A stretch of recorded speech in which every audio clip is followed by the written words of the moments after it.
Good afternoon. Today I'd like to provide an update on the crisis involving Russia and Ukraine. From the beginning of this crisis, I have been absolutely clear and consistent. The United States is prepared no matter what happens. We are ready with diplomacy, to be engaged in diplomacy with Russia and our allies and partners to improve stability and security in Europe as a whole. And we are ready to respond decisively to Russian attack on Ukraine, which is still very much a possibility. For all the events of the last few weeks and months, this has been our approach, and it remains our approach now.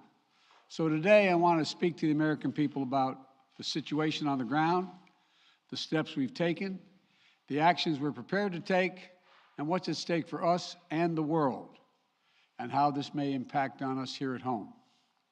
For weeks now, together with our allies and partners, my administration has engaged in non-stop diplomacy. This weekend, I spoke again with President Putin to make clear that we are ready to keep pursuing high-level diplomacy, to reach written understandings among Russia, the United States, and the nations of Europe to address legitimate security concerns, if that's his wish. Their security concerns and ours. President Putin and I agreed that our team should continue to engage toward this end, along with our European allies and partners. Yesterday, the Russian government publicly proposed to continue the diplomacy. I agree. We should give the diplomacy every chance to succeed, and I believe there are real ways to address our respective security concerns. The United States has put on the table concrete ideas to establish a security environment in Europe. We're proposing new arms control measures, new transparency measures, new strategic stability measures. These measures would apply to all parties, NATO and Russia alike. We're willing to make practical, result-oriented steps that can advance our common security.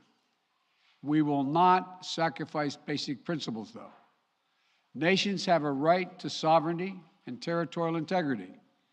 They have the freedom to set their own course and choose with whom they will associate.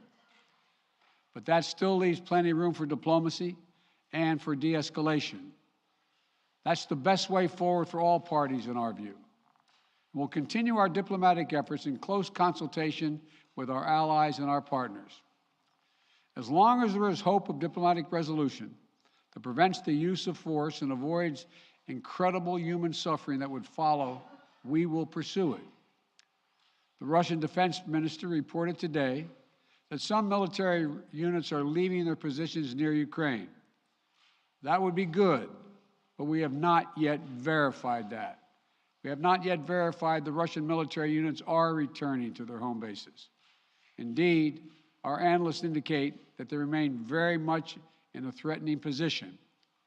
And the fact remains, right now, Russia has more than 150,000 troops encircling Ukraine and Belarus and along Ukraine's border. An invasion remains distinctly possible. That's why I've asked several times that all Americans in Ukraine leave now before it's too late to leave safely. It is why we have temporarily relocated our embassy from Kyiv to Lviv in western Ukraine, approaching the Polish border. And we've been transparent with the American people and with the world about Russia's plans and the seriousness of the situation so that everyone can see for themselves what is happening. We've shared what we know and what we're doing about it. Let me be equally clear about what we are not doing. The United States and NATO are not a threat to Russia. Ukraine is not threatening Russia. Neither the U.S. nor NATO have missiles in Ukraine. We do not have plans to put them there as well. We're not targeting the people of Russia. We do not seek to destabilize Russia. To the citizens of Russia, you are not our enemy. And I do not believe you want a bloody, destructive war against Ukraine, a country and a people with whom you share such deep ties of family, history, and culture. 77 years ago, our people fought and sacrificed side by side to end the worst war in history.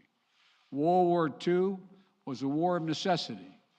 But if Russia attacks Ukraine, it would be a war of choice or a war without cause or reason.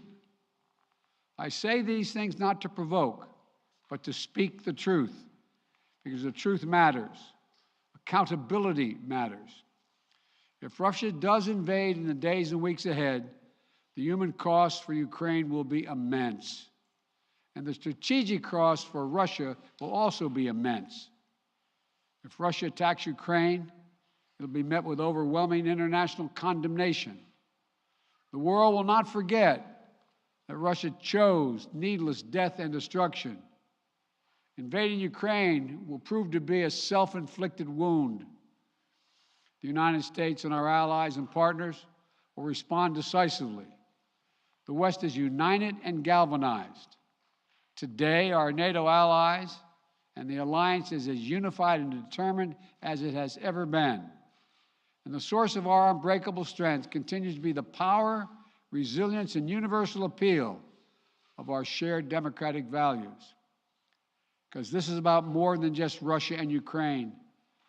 It's about standing for what we believe in, for the future we want for our world, for liberty, the right of countless countries to choose their own destiny, and the right of people to determine their own futures, for the principle that a country can't change its neighbors' borders by force. That's our vision. And toward that end, I'm confident that vision, that freedom, will prevail. If Russia proceeds, we will rally the world to oppose its aggression. The United States and our allies and partners around the world are ready to impose powerful sanctions on export controls, including actions that we did not pursue when Russia invaded Crimea in eastern Ukraine in 2014. We will put intense pressure on their largest and most significant financial institutions and key industries. These measures are ready to go as soon and if Russia moves. We'll impose long-term consequences that will undermine Russia's ability to compete economically and strategically. And when it comes to Nord Stream 2, the pipeline that would bring natural gas from Russia to Germany, if Russia further invades Ukraine, it will not happen. While I will not send American servicemen to fight in Ukraine, we have supplied the Ukrainian military with equipment to help them defend themselves. We provided training and advice and intelligence for the same purpose. And make no mistake, the United States will defend every inch of NATO territory with the full force of American power. An attack against one NATO country is an attack against all of us. And the United States' commitment to Article 5 is sacrosanct. Already, in response to Russia's buildup of troops, I've sent additional U.S. forces to bolster NATO's eastern flank. Several of our allies have also announced they'll add forces and capabilities to ensure deterrence and defense along NATO's eastern flank.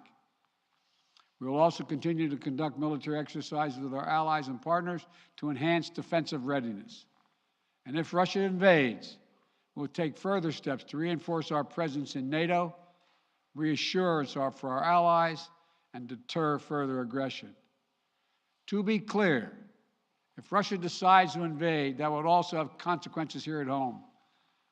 But the American people understand that defending democracy and liberty is never without cost. This is a cause that unites Republicans and Democrats. And I want to thank the leaders and members of Congress of both parties who've forcefully spoken out in defense of our most basic, most bipartisan, most American principles. I will not pretend this will be painless. There could be impact on our energy prices. So we are taking active steps to alleviate the pressure on our own energy markets and offset raising prices. We're coordinating with major energy consumers and producers. We're prepared to deploy all the tools and authority at our disposal to provide relief at the gas pump. And I'll work with Congress on additional measures to help protect consumers and address the impact of prices at the pump. We are not seeking direct confrontation with Russia, though I've been clear that if Russia targets Americans in Ukraine, we will respond forcefully. And if Russia attacks the United States or our allies through asymmetric means, like disruptive cyber attacks against our companies or critical infrastructure, we are prepared to respond. But we're moving in lockstep with our NATO allies and partners to deepen our collective defense against threats in cyberspace. Two paths are still open.